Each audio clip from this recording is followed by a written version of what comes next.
this evening's session is about Billionaires, building our own media, essentially. I'm gonna read, because these notes have been prepared for me. So obviously, I'm not a communist, but yes, Edward Snowden said, "I'm not a communist," but there were people who agreed we need to see the means of production. We're rapidly approaching the point where we need to seize the means of the communication. 5 years later, this statement does really continue to ring true. Now, we've got the green shoots of growth, haven't we, of independent media. Jeremy mentioned Double Down News, Novara, We Own It, Media Reform Coalition, Hacked Off, and in leading actors and journalists, they're fighting for change in the media. Now today we're going to talk about some of the people leading the fight for change and announce a new initiative.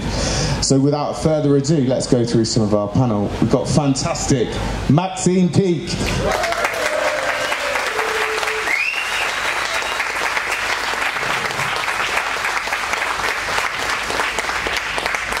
We have Emma Jones from Hacked Off.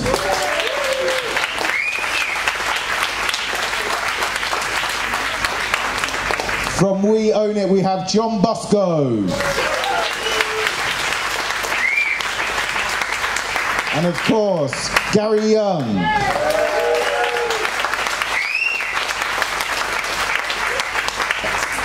And the one and only Jeremy Corbyn.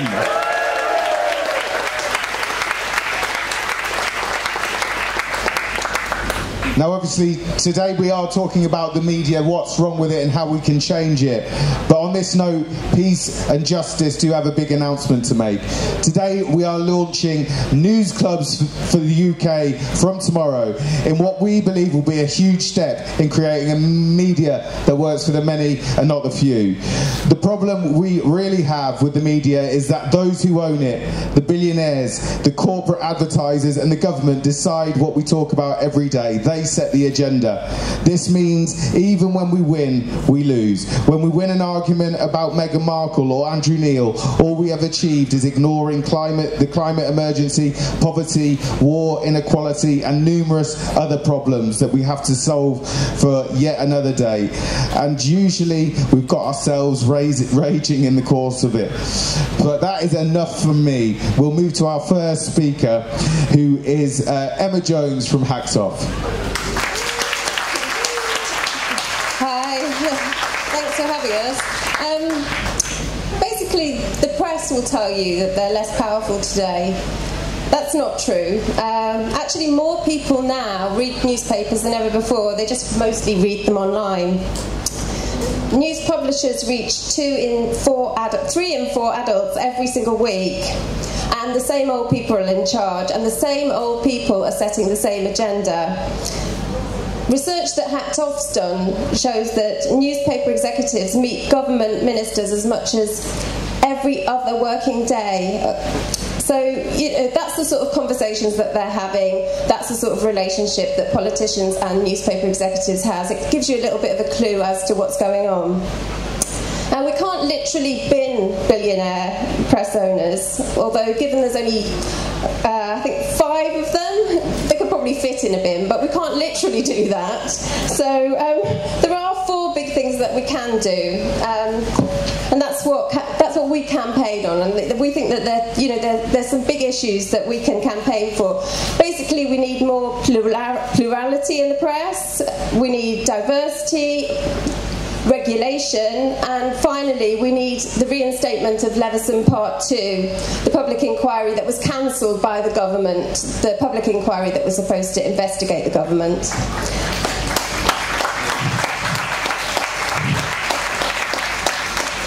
The power of the Telegraph, the Mail and the Sun and the Times is concentrated in the hands of 4 white men.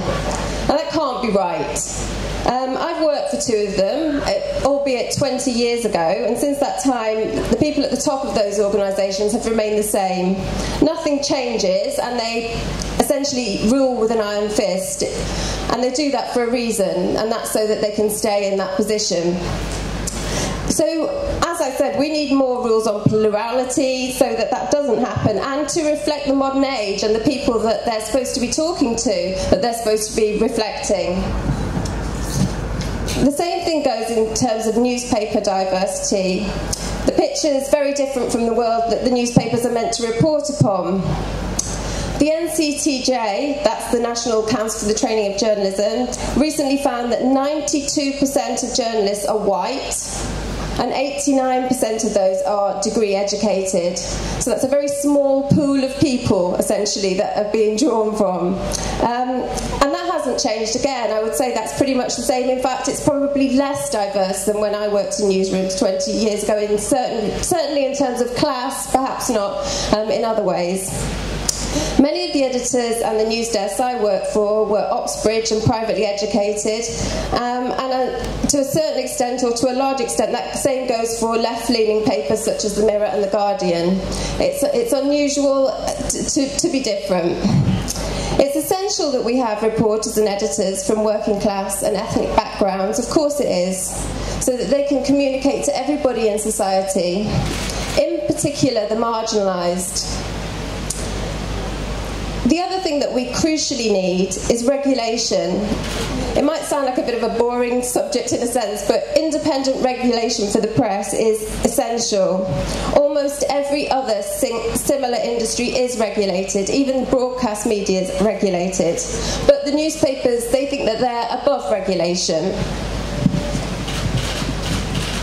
A billionaire owner shouldn't be able to get away with publishing falsehoods on climate change, COVID being an exaggerated hoax if they believe it to be, or disgusting views about women and minority groups which have absolutely no substance. Last year, Hacked Off found that 50 articles about COVID in the press were false and misleading. We worked with scientists and environmental experts, and we found dozens more inaccurate articles about climate change. An investigation by our campaign also found that inaccurate stories demonising Muslims and immigrants were not just exposing millions of members of the public to hatred.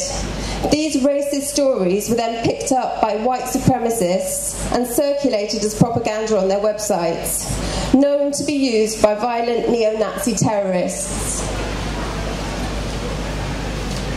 So what do the corporate press have to say? We can probably guess. They hide behind Ipso, which is a sham organisation. It's a regulator, apparently, designed to give the illusion of accountability, while in fact sheltering newspapers from any meaningful form of regulation. Ipso's bad news for the public. In 7 years, Ipso hasn't established a single investigation. In that time, we've seen waves of Islamophobia, anti-migrant hatred, homophobia, transphobia, misogyny, fake news, racism. You see it all in the papers, and yet, according to Ipso, none of this merits them using their powers to investigate and redress. Ipso's also bad news for journalists. Journalists would have more protection, in actual fact, with better regulation. Reporters know that politicians shouldn't be anywhere near press regulation, yet Lord Foulkes, a former member of the Conservative government, who is still a member of the House of Lords, he runs Ipso. There is an alternative, though. There could be more. I was on the board of Impress, which is the UK's only independent, genuinely independent press regulator. I helped formulate the code there as well, which is designed, if there is an inaccurate story, to be a basis from which we can redress those wrongs. And when we saw wrongdoing amongst our members, that's exactly what we did. We remedied it. And whilst the corporate press has chosen Ipso, more publishers overall are members of Impress. Our members' genuine commitments to press freedom, to quality journalism and speaking truth to power shame the attitudes of the largest newspapers.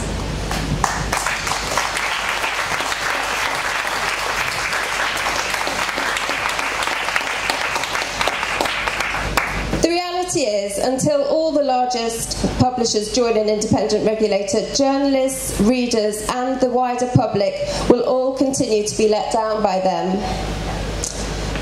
So lastly, what can we do? What we can do is establish the second part of the Leveson inquiry. Because because although we can't bin billionaires, we can put them on the stand and we can hold them to account. And this is how we do it. The promised public inquiry into criminal activity in the press and allegations of corruption between newspapers, the police and politicians. The inquiry which never happened because the government cancelled it. That's never happened before. A government has never cancelled a public inquiry like that before. We remember Leveson Part 1, which looked at regulation, but we're still waiting for critical answers from Part 2. Why aren't the Met re-investigating Rebecca Brooks and the Sun in the light of a huge number of serious allegations which right now are being looked at in the High Court? 35,000 private investigator payments have been discovered. We've had more evidence of computers being wiped, extraordinary allegations in actual fact of hard drives being destroyed, all to basically protect the bosses at the top of these newspapers, the ones who've been there for so long but just are on more money now. So how many titles were involved in criminal activity and yet the editors knew nothing? Why did junior journalists take most of the rap for the wrongdoing and almost all of their senior colleagues never faced accountability or prison? How close were the politicians to the largest newspaper publishers? I think the meetings that I talked about give you a good idea of that as well. Or what about the corrupt relationships between newspapers and the Metropolitan Police? Evidence that illegality spread far beyond what we know about. An inquiry into allegations of political corruption cancelled by politicians themselves. This isn't a line of duty storyline. This is the reality of Leveson Part 2. Hacked Off are proud to be involved in we're proud to be part of the Independent Media Association. This is an association of regulated ethical publications. By supporting these publications, you can support a more responsible media.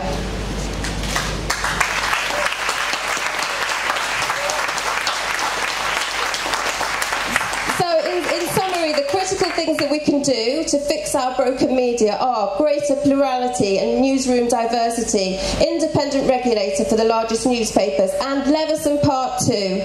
That's how we can make a change, and that's how we can bring about the kind of media that this country actually deserves.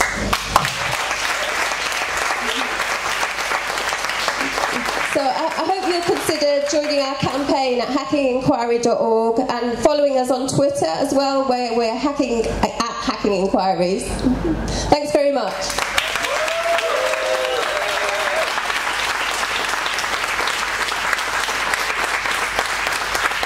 Thank you very much, Emma. And make sure you do join that campaign. We need to really build a movement for change. Hold those editors, hold those owners to account, because we know that they're lying to us all. But anyway, over to our next speaker. A big round of applause for Maxine Pink. Thank you. No, I'm here to learn as much as I am to solve any problems. I can't say I have the answers. But I'm not an academic, I'm not a politician, I'm an actor, a creative. But what I feel on my side of the media, because it's all part of the same sort of pot, isn't it? That again, it's the problem with the gatekeepers. And I think for young people, it's that age-old saying, you can't be what you can't see. And I think there's such a lack still of representation on our TV screens of us seeing shows that reflect back at us as a society. And it's how we tackle that, how we call out the gatekeepers, because it looks maybe on screen that things are happening, but it's always sort of at the lower level. We need the producers, the executive producers, the commissioners, people who are running the BBC. Now, I don't, bite the hand that feeds me, but we have to stop the Tory takeover of the BBC. There's still some great initiatives from the BBC.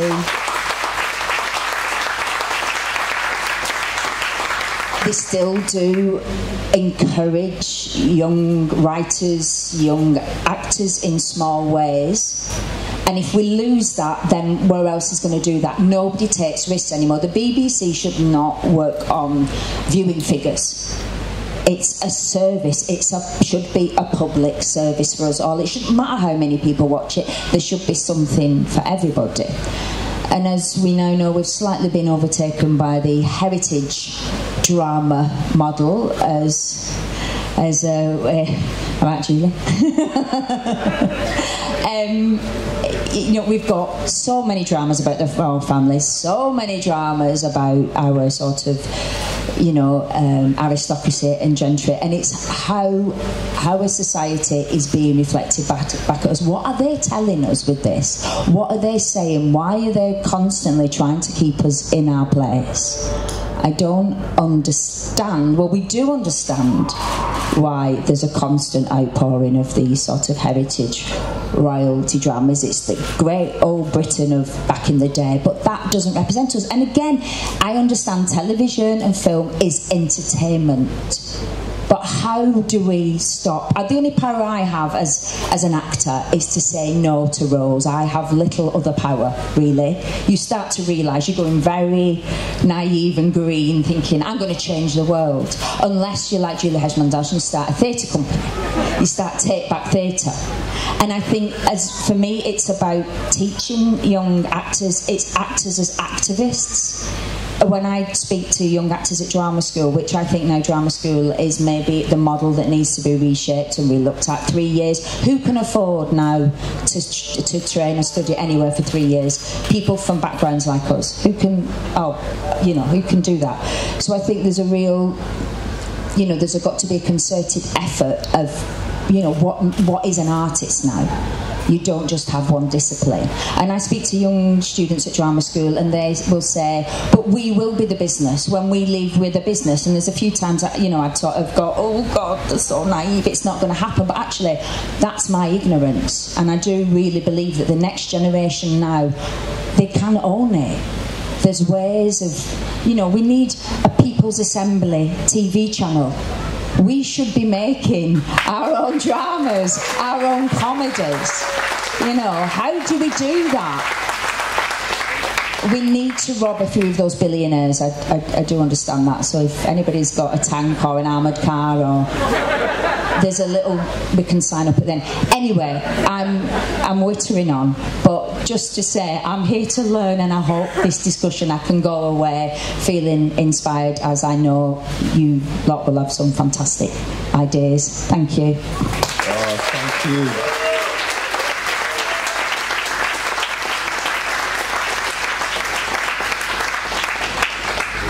I think the People's Assembly have got the tanks hidden somewhere, haven't they? So we can take over them billionaire media. But our next speaker from We Own It, John Bosco.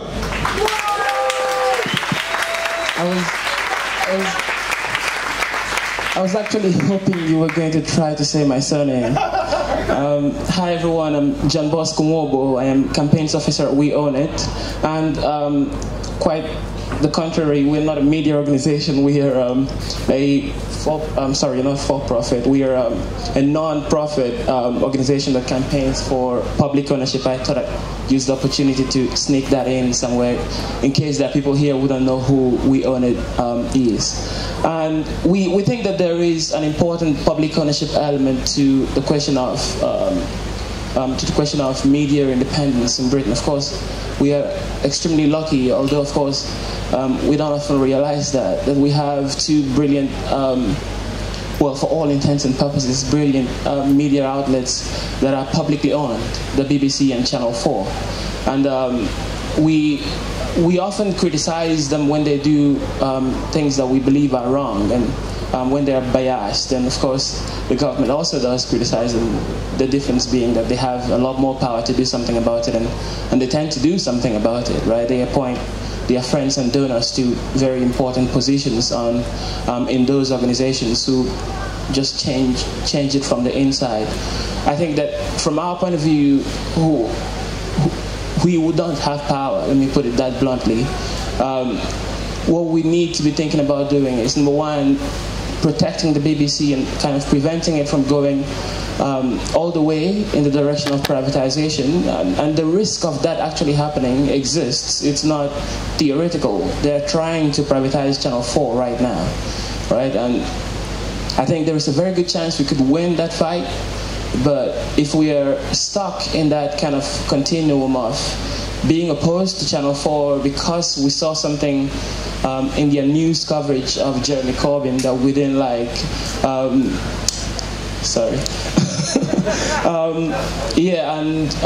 kind of allow ourselves to feed into the government's desire to make Channel 4 and the BBC incredibly unpopular so they can kind of sack it from the inside, I think we would be lending our power to something we don't really want to happen. Emma has spoken a great deal about, and very eloquently about, how our media is incredibly stacked against working class people, against people of what I suppose it's not very politic to call it non-white backgrounds, but I'm black, I can say. People of non-white backgrounds, people that are disabled, and I think, and this is an area that I think we can give Channel 4 a great deal of credit for. It was founded with a remit to give those people a voice, and they do that really well. But broadly speaking, our media terrain is incredibly white, male, and I think somebody called it pale, male, and stale. Yeah, man, thank you very much. It is very much that. And whenever we gather in meetings like this, I think we spend a lot of time talking about what's wrong with the media. And I mean, I think we all agree on what's wrong with the media. It's become the mouthpiece of those in power. Their education taught them that anything outside of the neoliberal economic consensus is not common sense. It's not serious. So when Jeremy and John McDonnell was speaking about issues that fell outside of those parameters that they were taught to accept, it just didn't compute. They thought they were not serious people. And I imagine that a lot of those people are not bad people. I have had a few journalists that I would call my friends, and they're not bad people, but they have just terrible politics. All right. So from that point of view, I think the elitism of the media is a very important problem. But I don't think we should spend a lot of our time pointing it out. I think that Rashida Tlaib, an American congresswoman, recently said that that there is no karma in politics, just power.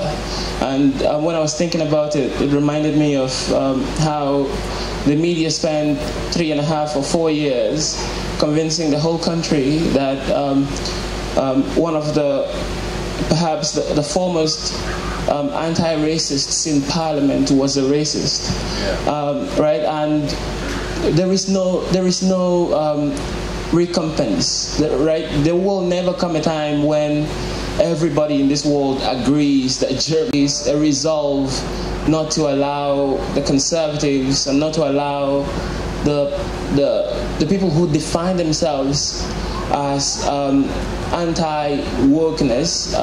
The first time I heard the word woke, I thought it was a good thing. I liked it. Now I'm no longer sure I want to call myself woke, because there are a lot of people who think it's an evil thing, right? And but they define themselves based on it, and we cannot allow them to take over the BBC, right? We cannot allow them to take over Channel 4. They're already doing a fairly good job taking over the BBC, but we shouldn't let them do the same with Channel 4. So I think one of the ways that we have been trying to fight back is in our campaign that we've been helping coordinate in collaboration with 38 Degrees and the Media Reform Coalition. Voice of the Listener and Viewer, the British Broadcasting Challenge. We've been fighting back against the effort to privatize Channel 4. Last month we managed to organize over 50,000 people to respond to the government's consultation.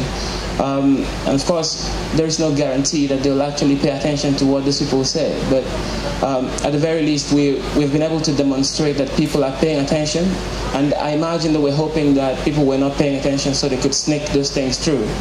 But with that amount of kind of outpouring of feeling that this is a public asset, it speaks for people who normally don't have a voice, we should not allow it to be taken over by a private corporation whose overwhelming preoccupation is how do we squeeze a buck out of this channel. Right, so of course we will continue to campaign on that. In mid-November, I cannot give you a specific date now, and I'll invite everyone here, please, to visit weownit.org.uk, sign up, be on our newsletter list, and you'll get more information about this as it happens. But we do hope that in mid-November, we will be organizing a protest in London to kind of try and highlight some of the great programs that people love and cherish. Something like Google Bucks or something like It's a Sin, that we would lose because those programs don't make money. The only reason Channel 4 does them is because they have a duty to kind of enrich our public and social life, right? It didn't make them a dime to air the Paralympics. Every other channel refused to do it because it would not make them any money, because part of the condition was you cannot run ads on this thing. And they took it, they ran it because they don't have to make money. So it's the same logic for a lot of the programs that we love and cherish and that enrich our lives.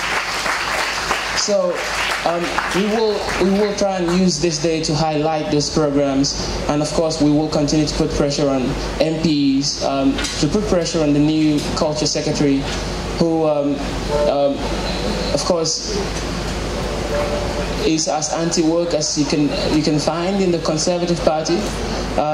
It's going to be difficult, but I think we can win. This is actually a campaign I believe we can win. And when we win it, as my friend Jeremy said earlier, it's not actually my friend, but now that I've said it, I guess we have to be friends. As my friend Jeremy said earlier, if we fight with people, when we win, we have more credibility, so we can actually ask them to do other things with us, right? And I think this is one campaign that people care about a great deal, and if we win it, there is a great deal of momentum against the people who want to destroy public service broadcasting. Thank you so much, everyone.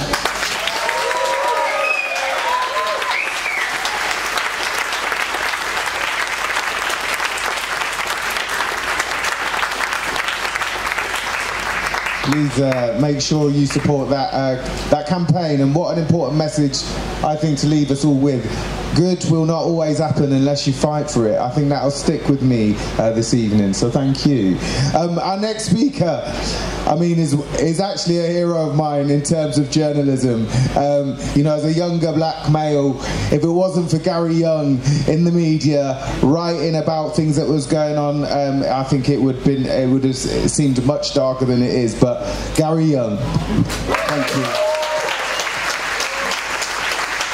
Thank you.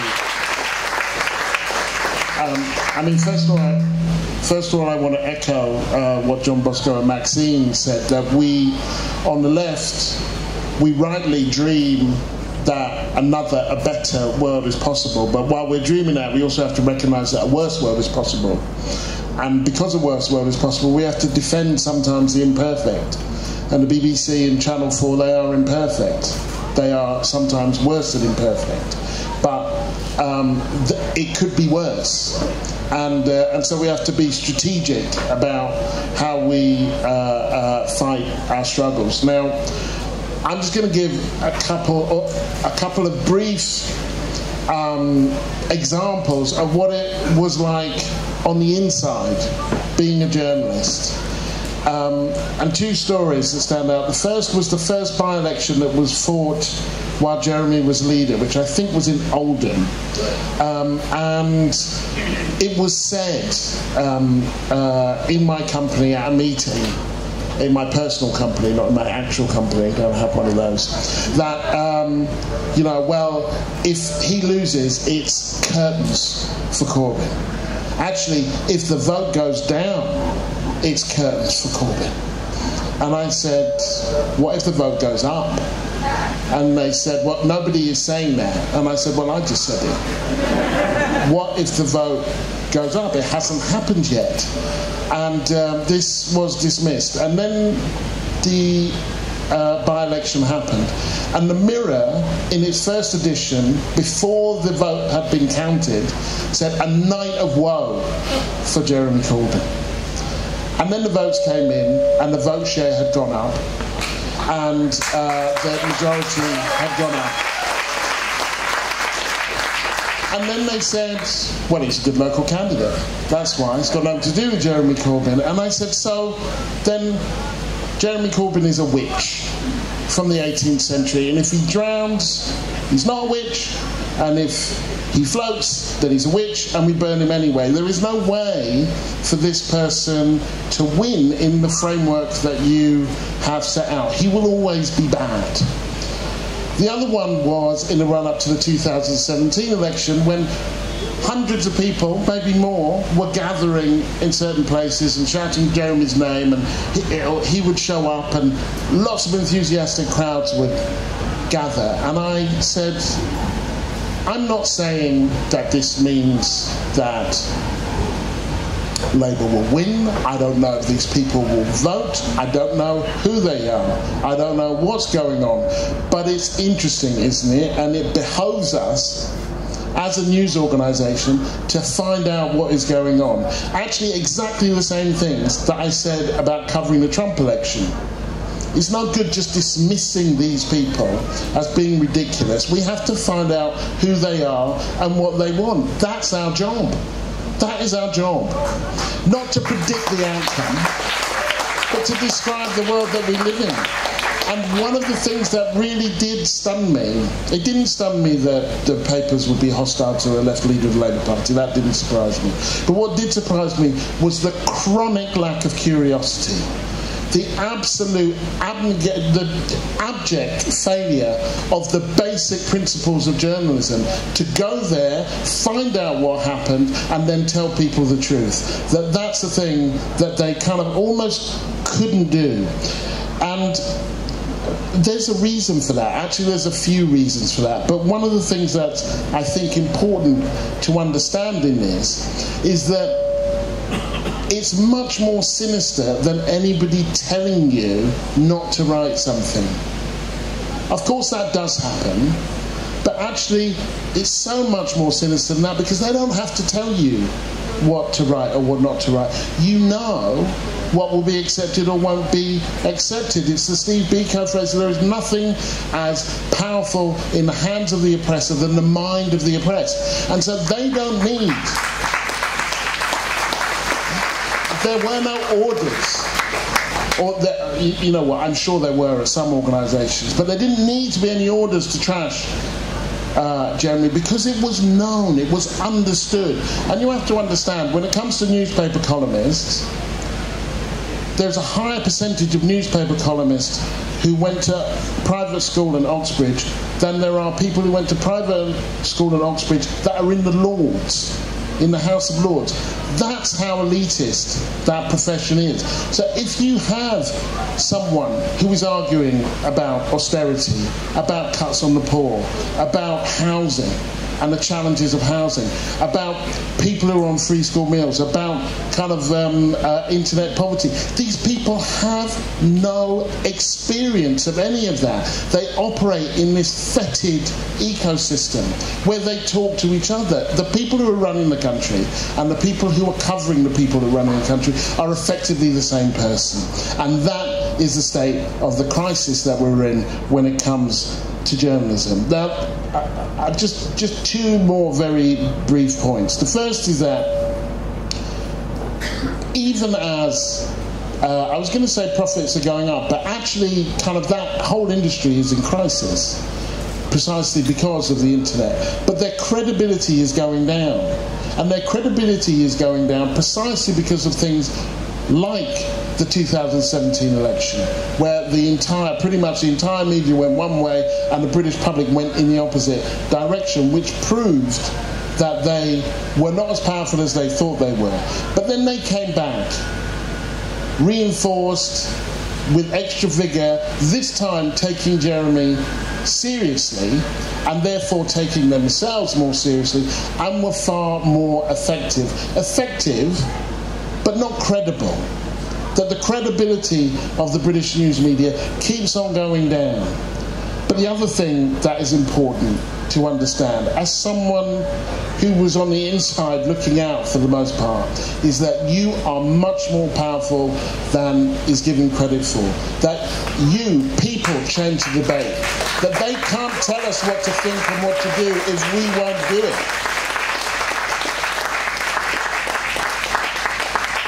And so even as they try to frame the conversation in these warped and weird ways, and to shift our understanding of things in these warped and weird ways, and to encourage people to act against their own self-interest, in that they are losing. They are losing because you are far more powerful than, or many people are far more powerful than they understand. And that's where I, as a journalist, as was, and an academic now, find my hope. That the newspapers, as powerful as they are, they can't tell you what to think. They can't tell you the world that you must imagine. They can't dictate the kind of the borders of your hope.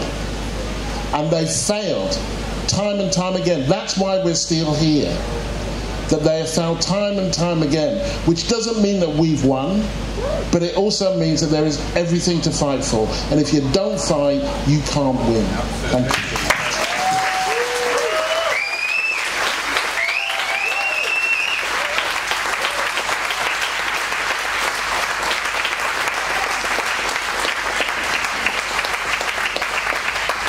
Absolutely, Gary. If you don't fight, you don't win. I remember that 2017 election. I was a teacher in the northeast of England, just outside Newcastle, and my school caretaker, who'd never voted for Jeremy Corbyn for the first time. His partner, my teaching assistant, also had never voted before, voted for Jeremy Corbyn for the first time. You know, you inspired so many people, Jeremy, and it's a real privilege to have you here. So, Jeremy Corbyn.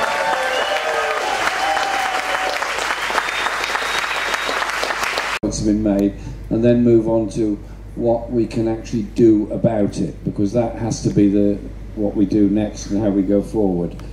I think the issue of news values and challenging and disempowering of people is what Gary was talking about, and what Maxine was saying about the way in which dramas are presented, particularly on BBC but others.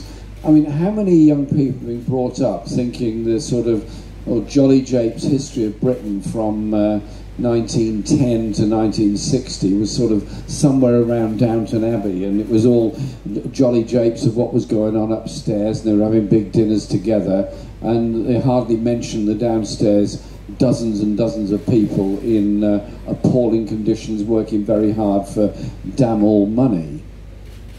And how often do people grow up thinking the history of the British in India wasn't the oppression, wasn't the theft of riches from India, it was actually the Raj, and it was the luxuries that went with it, it was the Maharajas, and it was sort of the British ruling class driving around in Rolls Royces, waving at the happy natives who were sort of saying, "Oh, lovely to see you here. We're so glad you're here. It's not somebody else." What does that image have? What effect does that image have on young people who are perhaps not very closely studying history of what the effects of empire actually were? It took a very long time before any media in this country started seriously discussing the slave trade, slavery and the effects of it, until Roots came along quite a while ago. That was one of an early programme on it. And so the cultural effect of the way in which drama is presented is absolutely massive. And never underestimate that people's view of history becomes some sort of fairly banal costume drama on television, and they think, well, that's the history of Jamaica, that's the history of Ghana, or whatever else. And so I do think we should recognise the great value of wonderful filmmakers like Ken Loach, not so much for his not just for his more recent stuff, which is brilliant, absolutely brilliant. He's a good friend of mine, but also his stuff he did as a young man, a programme called Z-Cars, which presented policing in working class communities, not in the Dixon of Dock Green model of the perfect cop looking after the community, but with these sort of fairly dodgy characters in the community and pretty dodgy characters in the police force as well. And it was all sort of gritty, real time, and some of it was very funny, but it was real. And also he made, to me, an absolutely iconic and brilliant film called Cathy Come Home, which explained what homelessness was really like in modern Britain, at the same time as the narrative was you've never had it so good, and anybody on benefits was probably scrounging them anyway, and if you got a council house you probably fiddled it and didn't need it. And it was, he challenged all of that. So never underestimate the ability of good quality history films and so on to challenge so much of that. And that is why I think that we have to, as I said earlier, look a lot at the news values on the way in which events around the world are reported. And you get a flood in the USA, I'm sorry, I'm sad, I feel for the people that have been flooded, I hope they're being helped, I hope there's an efficiency in dealing with it. Likewise, I'm equally sorry for the people in Germany that suffered those horrific floods and the support and help they get. When the massive flood happened between Zambia, Zimbabwe and Mozambique, and it was 3 or 4 weeks before some communities were even reached with any kind of help or assistance, where was our media in reporting that? In fact, most people didn't even know there was a flood in Mozambique at that time. And it's that sort of global news values that we have to look at. And so that's why through the Project Justice and Peace we've been setting up news clubs around the country. And I've been to quite a few of the inaugural meetings of this. Thomas Barlow, who's been inspiring them and setting them up, is here tonight. And it's fascinating. You bring a group of people together in their community, discuss independent media, discuss what's happening on the news, discuss how to challenge it, and discuss how to mobilise people through these news clubs. And we're setting these up on a bigger basis all over the country, because I think it's bringing people together to empower them of what an alternative media can look like. Empower them where there are strong independent papers. I'm thinking of papers like the West Highland Free Press, like papers in Bristol, like the Camden New Journal, and a number of others around the country that have been very effective as genuinely independent local newspapers, whilst at the same time, most other local newspapers have been bought over by major corporations who actually control them, asset strip them, get rid of most of the journalists, print press releases and advertising, and very little else. It's the destruction of local media. You think about it, local media, local news, local reporting, local Facebook, etc. groups are actually very important as a glue of community. So I do think those things have to be included in everything we do. 2 other points I want to make. One is, which I said earlier in the discussion that Gary and I had, about the power of the social media giants, of Google, of Facebook, and all bits that go with it. Their power is absolutely phenomenal, and the use of algorithms as to how you get directed to information, directed to news, directed to values is extraordinary. Now, it's not a secret what my age is. I'm of a certain age. Yeah? Okay, I won't tell you what it is because I want you to research it yourselves. But I just say this. It's a bit odd. When I turn on my phone in most parts of the country, I'm directed towards the local undertakers and the low-priced funerals that take place in those areas. Is everybody over 70 directed towards a funeral parlour as a way of sort of buying an insurance against your family having to pay for your funeral or something like that? Now, it's not very nice, to be quite honest, and I actually take it quite personally, it's quite offensive. But look at it another way, the way in which algorithms can be and are used politically. Look at the way the Trump campaign used them in the election in the USA, and Gary did some brilliant reporting, not just on Trump and the Trump supporters, and he asked the questions as to what was motivating them, and the way in which social media can be deeply corrupted in order to send people in particular directions. It can promote racism, it can promote inequality, it can promote all kinds of things that are pretty horrible. So we've got to look at the levels of regulation and what we believe to be our freedom to communicate with each other, which is actually not quite as free as it might appear all the time. And so, to me, those things are important. Defending the public ownership of Channel 4, very interesting. The Tory party have always flirted with the idea of privatising Channel 4, and indeed there have been some people in the Labour Party that have also said the same occasionally. There are a lot of people who don't realise that Channel 4 is actually publicly owned and has a charter behind it. But when Channel 4 invited each party to take part in the environment debate just before the 2019 election, I accepted, Liberal Democrats accepted, SNP and Plaid Cymru accepted, Green Party pretty obviously accepted, the Tory Party and UKIP refused, and so they assumed by their refusal it wouldn't happen, and Channel 4 had gone into debate with everybody about the date of it. They checked very carefully what party leaders had engagements that evening, because it's pretty well known during an election campaign, and they worked out the appropriate evening it could take place. And then, just before it happened, I mean a few days before, those two parties decided they wouldn't take part and assumed it wouldn't go ahead. And so they were replaced with blocks of melting ice instead, and the debate duly went ahead.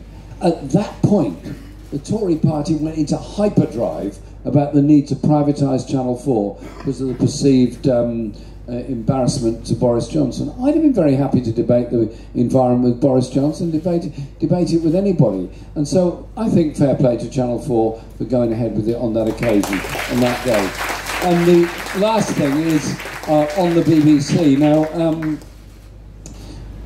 you're speaking here to somebody who gets constantly irritated beyond belief and annoyed beyond belief with the BBC. And the thing I find most lovely and endearing about the BBC is when the news comes on, the news presenter decides the most important person to interview about a news story that's there is the BBC expert on that subject, and then to add to the flavour of it, the BBC expert on the subject then brings in a BBC reporter to give us the flavour of the events going on the ground. At no point does any member of the public get involved at all. It is solely a BBC thing, and the BBC loves nothing more than history programmes about the history of the BBC.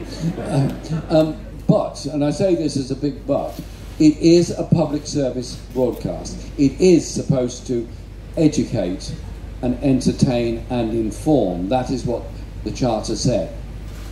There's never been a more politically directed and motivated government than Theresa May, well, Cameron, May and Johnson, far more so than even Thatcher or previous Tory Prime Ministers, in controlling, influencing and trying to push the BBC in a particular direction. And so I work with the NUJ and others in trying to make sure we do have a genuine public service broadcasting.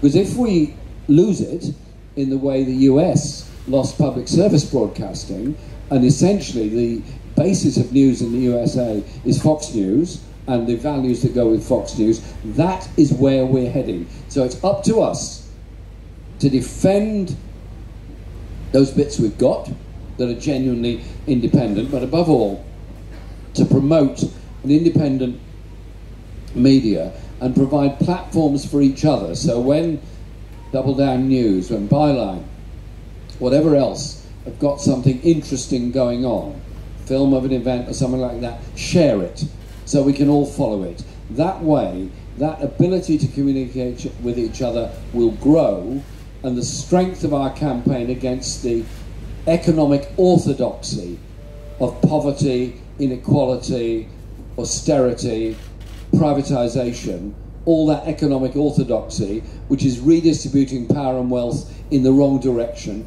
can be challenged.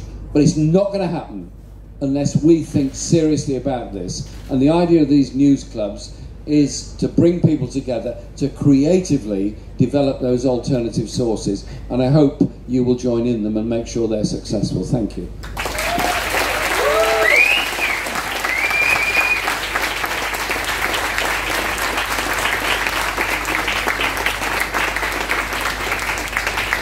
So before we close this evening, I just want to make you aware of the next event that we do have going on. At the back there are some candles being put out, and on the back table there will be a vigil, a procession down to the Midland Hotel where the Tories are in there drinking, living to the excess. But we want to go down there as a vigil to mark the 130,000 who've died due to COVID-19, their mishandling of a crisis, their failures.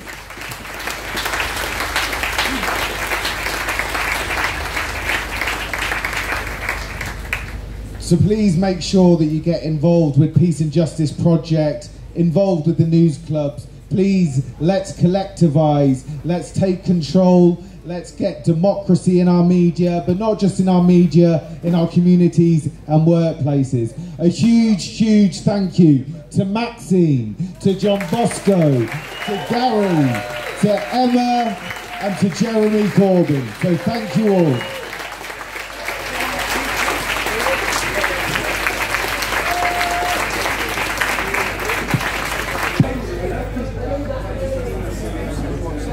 Wait, don't worry.